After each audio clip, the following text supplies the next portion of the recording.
Bien, monsieur le président de PSL, monsieur le vice-président de la recherche et de la formation graduée, mesdames et messieurs les présidents de jury, madame la directrice de France Culture, chères lauréates et lauréats, mesdames et messieurs. Alors d'abord, je voudrais à mon tour féliciter chaleureusement les lauréats et témoigner au nom des présidents de jury et en mon nom propre de la manière remarquable dont ces thèses manifestent la vitalité et la qualité de la recherche en sciences humaines et sociales. Plus encore, elles sont la preuve éclatante de l'utilité et même de la nécessité de la pluridisciplinarité sous le signe de laquelle ce prix de thèse de PSL est placé.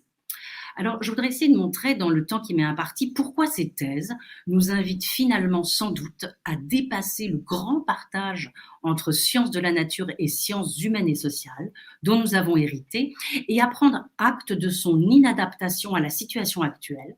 une situation d'absolue urgence qui exige de toutes les sciences un effort surhumain pour dénouer l'écheveau des causes qui nous ont fait entrer dans cette période que beaucoup d'entre nous qualifient désormais d'anthropocène et pour nous aider à trouver les moyens d'en sortir. Ces thèses dressent en effet un panorama extraordinairement passionnant des sciences à partir d'un patchwork qui va de la science musicale au XIIe siècle aux sciences numériques contemporaines. Passionnant parce qu'elles nous invitent toutes, en effet, chacune à leur façon, à une réflexion sur le caractère dépassé du grand partage. La thèse de Fleur Hopkins met ainsi en scène l'intervention décisive à la fin du XIXe siècle des sciences humaines et des arts dans la diffusion et l'appropriation des découvertes des sciences de la nature et dans la réorganisation du champ visuel, des cadres cognitifs et de la représentation du monde qu'elles supposent. Comme si les sciences de la nature ne pouvaient déjà plus, à elles seules, parler aux gens et aux sens, comme si elles étaient écrites dans un langage devenu étranger à la plupart des humains et nécessitait une forme de traduction. C'est sur ce danger qu'insistait le sociologue Ulrich Beck à la fin du XXe siècle et au début du XXIe. Dans un texte qui fait immédiatement penser au philosophe Francis Bacon, le sociologue Ulrich Beck attirait en effet l'attention sur l'incapacité des sciences naturelles à rendre sensibles leurs résultats et sur la nécessité d'une science capable de renouer avec l'expérience. Ayant en tête notamment les questions technologiques et climatiques et la béance entre les risques envisagés par les sciences naturelles et l'absence de signes tangibles de ceux-ci dans la vie quotidienne, en effet, que peut bien signifier aujourd'hui pour nos concitoyens ce chiffre de plus 6 degrés qui désigne la possible augmentation de température de l'atmosphère terrestre à la fin du siècle? Il écrivait, je cite, « Ce n'est qu'à l'aide d'instruments de mesure compliqués, souvent coûteux, et de procédés méthodiques que l'on peut décider de la nature et du degré du danger. Les dangers en question conduisent en quelque sorte à remplacer les organes de perception individuels par des organes étatiques, bureaucratiques, scientifiques. Ce sont les instituts de recherche qui deviennent nos yeux, continuant ainsi. Tout cela présuppose de restaurer et de redéfinir contre la science les conditions mêmes de l'expérience dans la société. Car la science n'est plus depuis longtemps une science de l'expérience, c'est une science qui produit des données, des méthodes, des produits et dont la réussite, mesurée à l'aune de la compréhension qu'elle a d'elle-même, repose justement sur la limitation et la dévalorisation de l'expérience en tant que source subjective de l'incertitude sensible. Telle qu'elle se montre et règne aujourd'hui, la science s'est imposée, pour ainsi dire, contre l'expérience et son omnipotence afin de parvenir à la puissance et à l'objectivité technique.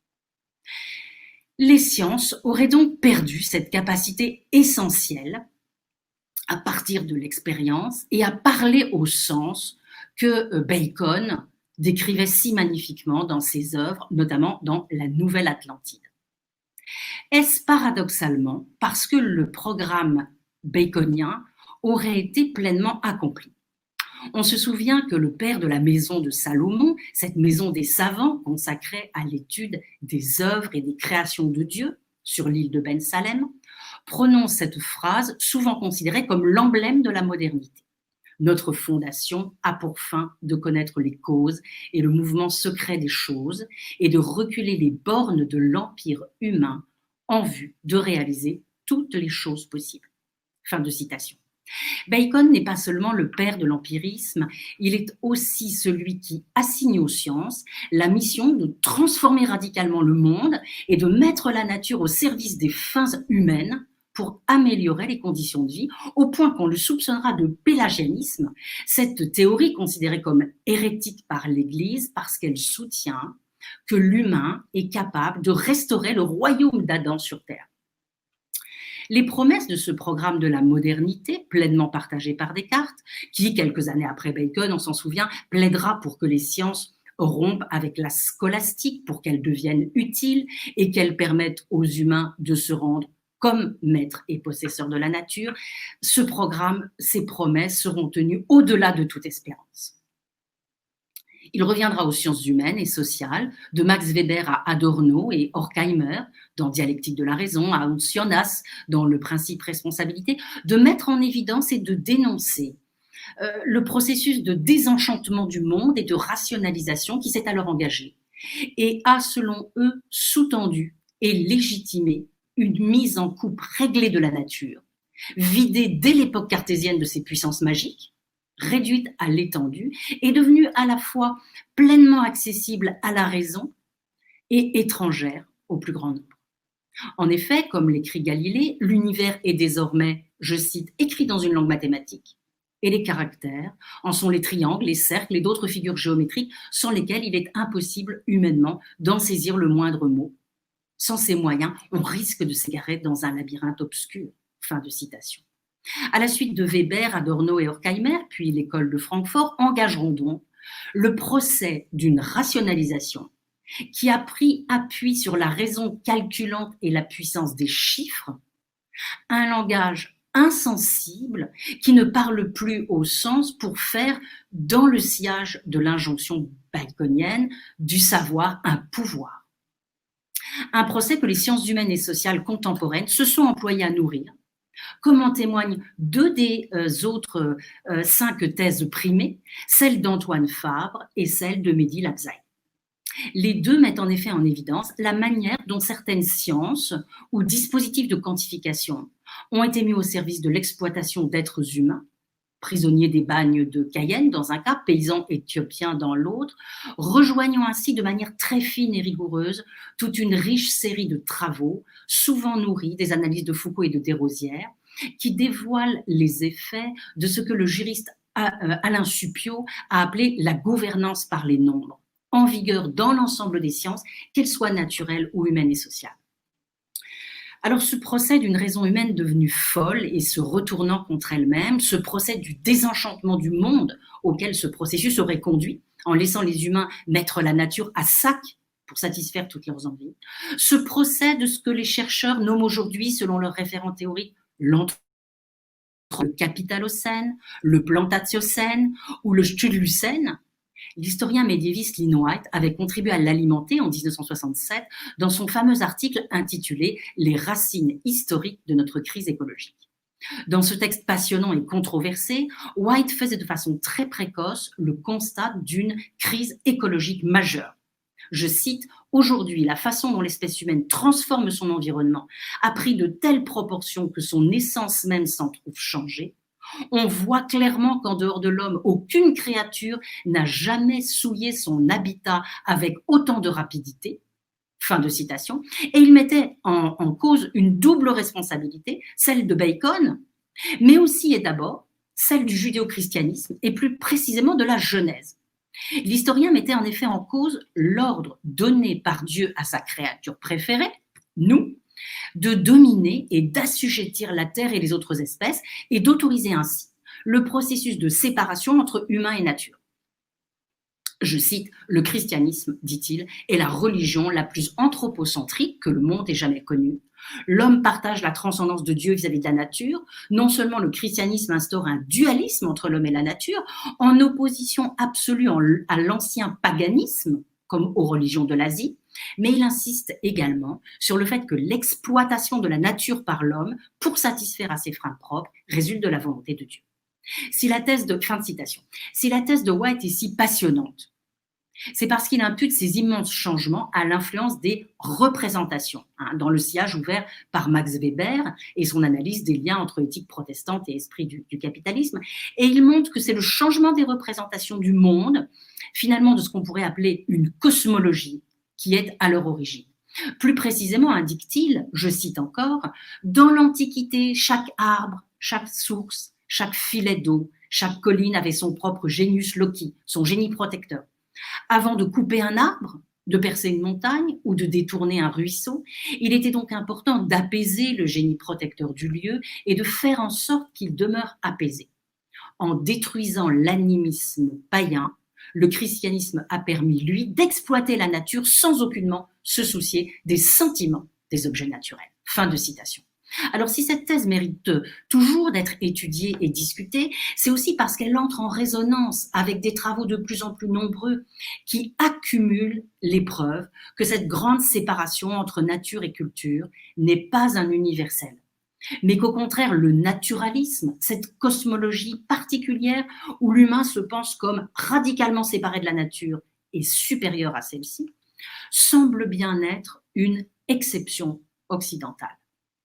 Une thèse évidemment très congruente avec celle du capitalocène, pour laquelle ce n'est pas toute l'humanité, mais quelques pays seulement, ceux où la révolution industrielle et technique a été mise au service de la soif de profit de quelques-uns, qui seraient responsables de la situation écologique catastrophique dans laquelle nous nous trouvons. Il y aurait finalement une configuration occidentale spécifique,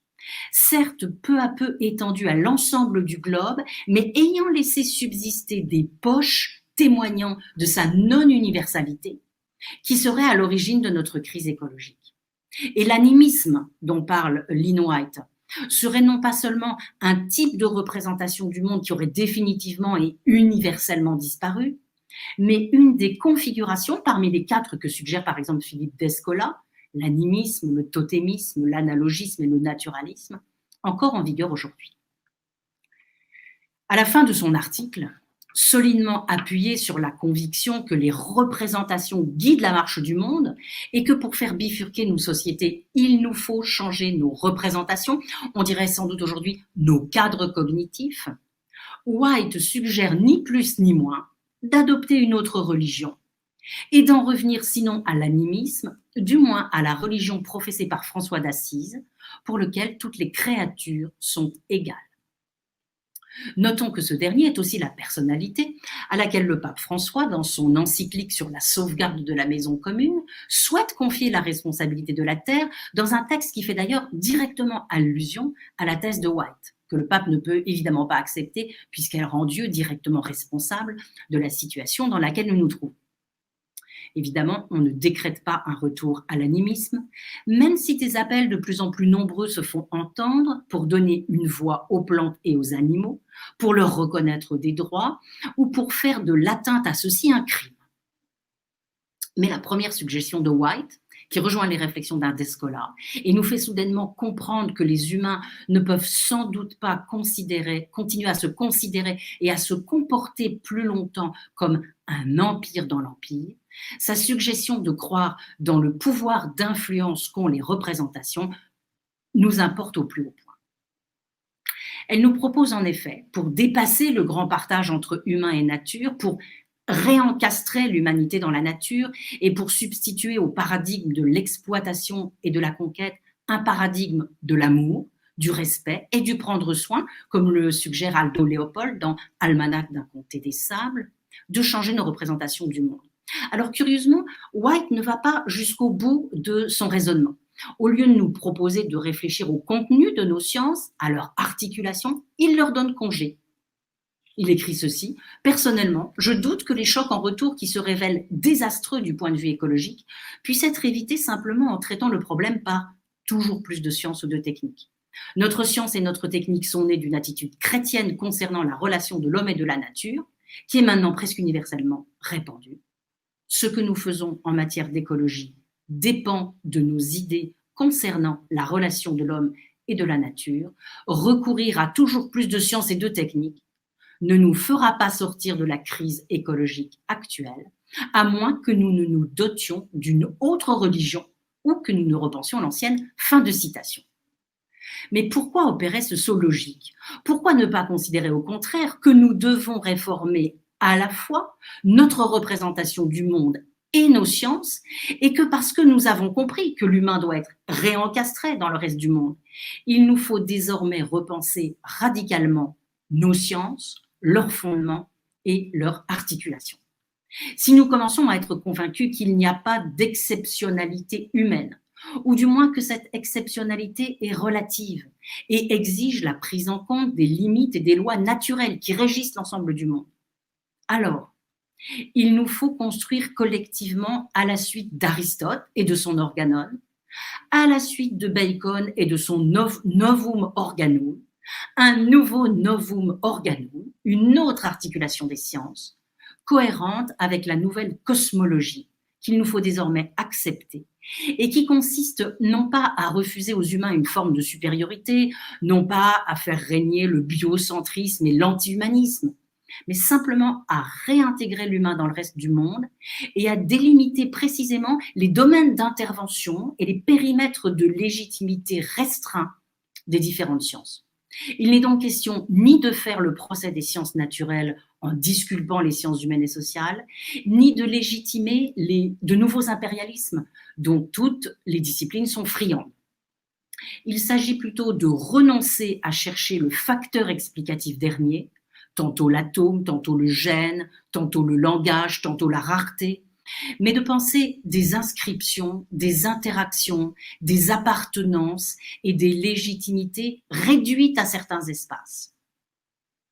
Si nous reconnaissons que l'éthique qui jusqu'alors régissait exclusivement les rapports humains doit s'étendre à la Terre,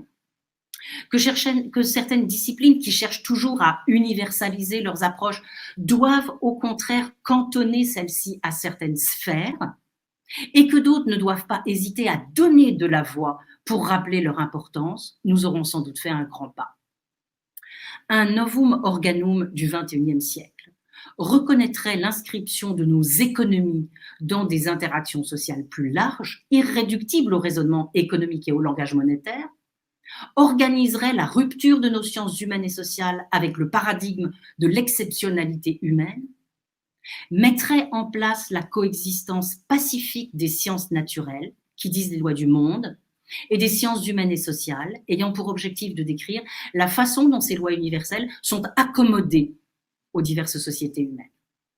Cette nouvelle articulation des sciences n'aurait en aucune manière pour conséquence de faire des sciences humaines et sociales des servantes des sciences naturelles, mais de les réorganiser au-delà du grand partage et de la grande séparation, comme l'a suggéré par exemple Pierre Charbonnier récemment. Elle mettrait un terme à l'impérialisme de chacune pour organiser leurs articulations. Elle reconnaîtrait différents types de langage, tels que celui décrit dans la thèse d'Enka Blanchard, mis au service de la démocratie, ou la musique, ce langage universel capable de lier abstraction et sensibilité, si magnifiquement décrit par celle d'Alexandre Serfeu. Elle obligerait les humains à revisiter et rebâtir les fondements de toutes leurs sciences en prenant en considération la nécessité de préserver et la biosphère et l'ensemble de ses habitants. Au-delà de la grande séparation et du grand partage, elle redonnerait à ceux-ci les règles de coexistence qui nous font aujourd'hui cruellement défaut. Mais vous l'aurez compris, ce à quoi nous invitent aussi fortement plusieurs de ces thèses, c'est à dépasser la grande division entre science et art et à réhabiliter l'importance déterminante de l'imagination et des affects dans la connaissance. Plus que jamais, nous avons besoin de la convergence de multiples langages pour décrire la situation écologique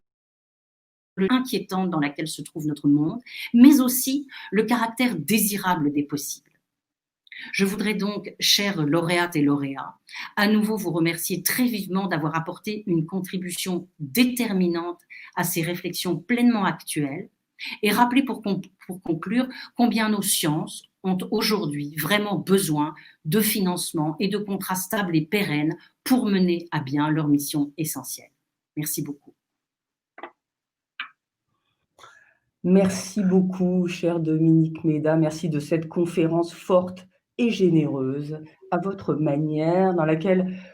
vous venez de relier différentes sources fondamentales de l'histoire des idées, nous invitant en eau profonde, me semble-t-il, ou en haute mer, comme aurait dit Saint John Perse, sans jamais quitter des yeux les rivages de nos enjeux contemporains, d'où tant de signaux insistants soulignent le caractère d'urgence des temps que nous traversons. Merci infiniment.